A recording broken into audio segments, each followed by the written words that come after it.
மிருகத்தின் சொரூபம், அதாவது இமேஜ் ஆஃப் த பீஸ்ட் அப்படின்னா என்னன்னு நம்ம பார்க்கலாம்.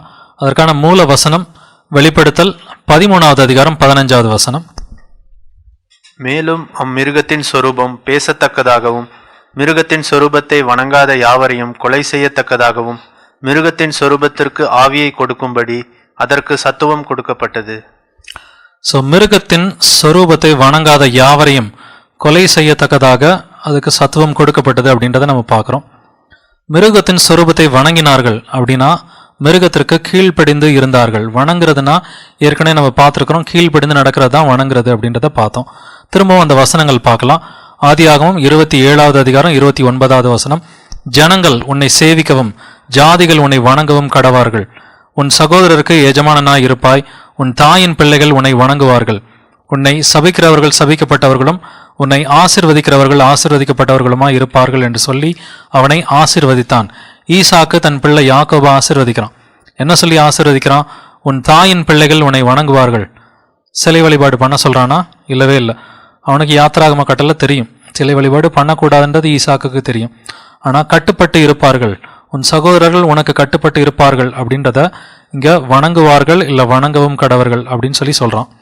ஜாதிகள் உன்னை வணங்கவும் கடவர்கள் அப்படின்னா ஜாதிகள் உனக்கு கட்டுப்பட்டு கீழ்ப்படிந்து இருப்பார்கள்.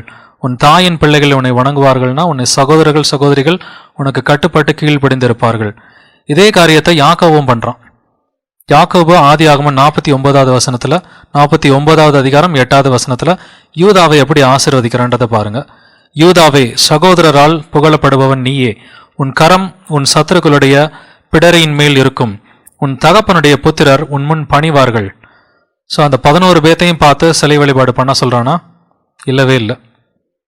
உன் தகப்பனுடைய புத்திரர் உன் முன் பணிவார்கள்னா உன் சகோதர சகோதரிகள்லாம் உனக்கு கட்டுப்பட்டு உனக்கு கீழ்ப்படிந்து இருப்பார்கள் அப்படின்றதான் அர்த்தம். இதை ஏன் நம்ம பார்க்குறோம்னு சொன்னால், மிருகத்தின் சொரூபத்தை வணங்கினார்கள்னா மிருகத்திற்கு கட்டுப்பட்டு இருந்தார்கள் அப்படின்றது அர்த்தம். மிருகத்தின் சொரூபத்தை நம்ம புரிஞ்சுக்கணும்னா அதை வணங்குறதுனா என்னது அப்படின்றத நம்ம புரிஞ்சுக்கணும். அந்த மிருகத்திற்கு, அந்த மிருகத்தின் சொரூபத்திற்கு அவங்க கட்டுப்பட்டு இருந்தாங்க. இப்போ மிருகத்தின் சொரூபத்தை நம்ம புரிஞ்சுக்கணும்னா நம்ம அதுக்கு முன்னாடி புரிஞ்சுக்க வேண்டிய ஒரு காரியம் இருக்குது. தேவனுடைய சொரூபம் ஆண்டவர் இயேசுதான் அப்படின்றத நம்ம புரிஞ்சுக்கணும். 2 கொரிந்தியர் 4வது அதிகாரம் 4வது வசனம். தேவனுடைய சாயலா இருக்கிற கிறிஸ்துவின் மகிமையான சுவிசேஷத்தின் ஒளி அவிசுவாசிகளாகிய அவர்களுக்கு பிரகாசமாயிராதபடிக்கு இப்பிரபஞ்சத்தின் தேவனானவன் அவர்களுடைய மனதை குருடாக்கினான். தேவனுடைய சாயலா இருக்கிற கிறிஸ்து. ஸோ இயேசு யாருடைய சாயல்? தேவனுடைய சொரூபம், அதாவது தேவனுடைய சாயல். Christ who is the image of God. இமேஜ்ன்ற வார்த்தை இங்கிலீஷில் கன்சிஸ்டண்ட்டாக இருக்குது.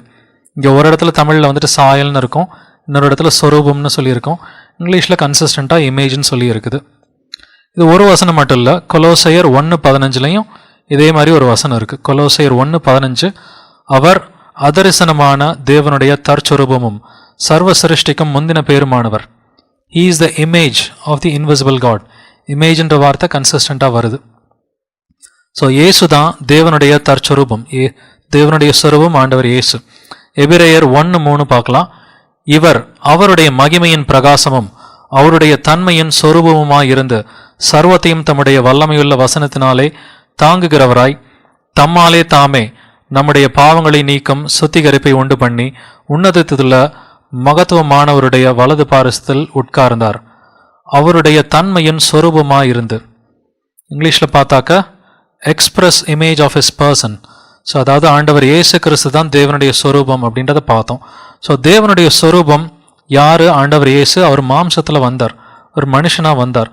அதே போல் இந்த மிருகத்தின் சொரூபம், இந்த மிருகத்தின் சொரூபமும் ஒரு ஆளை குறிக்கிறதா. அந்த ஆள் வேற யாரும் இல்லை, போப். போப்பு தான் மிருகத்தின் சொரூபம். எப்படி தேவனுடைய சொரூபம் ஆண்டவர் இயேசு கிறிஸ்துவோ, மாம்சத்தில் வந்து ஆண்டவர் இயேசு கிறிஸ்துவோ, அதே மாதிரி the image of the beast மிருகத்தின் சொரூபம் போப்பை தான் குறிக்குது. போப்பை முதல்ல சூஸ் பண்ணுவாங்க. சூஸ் பண்ணோன்னே, ஏன்னா கார்டினல்ஸில் ஒரு ஆள் தான் போப் ஆவார். போப்பை சூஸ் பண்ணி முடிச்சோன்னே அடோரேஷன் அப்படின்ற ஒரு செரிமனி ஒன்று பண்ணுவாங்க. இந்த அடோரேஷன் செரிமனியில் வந்துட்டு என்ன பண்ணுவாங்க, அந்த போப்பை கடவுளாக வச்சு வர்ஷிப் பண்ணுவாங்க. ஏன்னா சாத்தானுடைய கூட்டத்தாரோட வேலை வந்துட்டு அதுதான். சாத்தானுடைய கூட்டத்தார் முதல்ல வந்துட்டு சாத்தானுக்கு அவங்க முதல்ல கீழ்ப்படிஞ்சு இருந்து அதுக்கப்புறம் தான் மற்றவங்களை வஞ்சிப்பாங்க. ஸோ இந்த ரோமன் கத்தோலிக்க சபையில் இருக்கிற, நம்ம இப்போ ரோமன் கத்தோலிக்க சபையை பற்றி நம்ம நிறையா டாபிக்ஸில் பேசியிருக்கிறோம். குறிப்பாக அதில் நோட் பண்ண வேண்டியது என்னன்னாக்க, நம்ம ரோமன் கத்தோலிக்க அந்த மக்களுக்கு எதிராக எந்த ஒரு வார்த்தையும் பேசலை. அவங்கெல்லாம் ரட்சிக்கப்படணுன்றது தான் நம்மளோட எண்ணம்.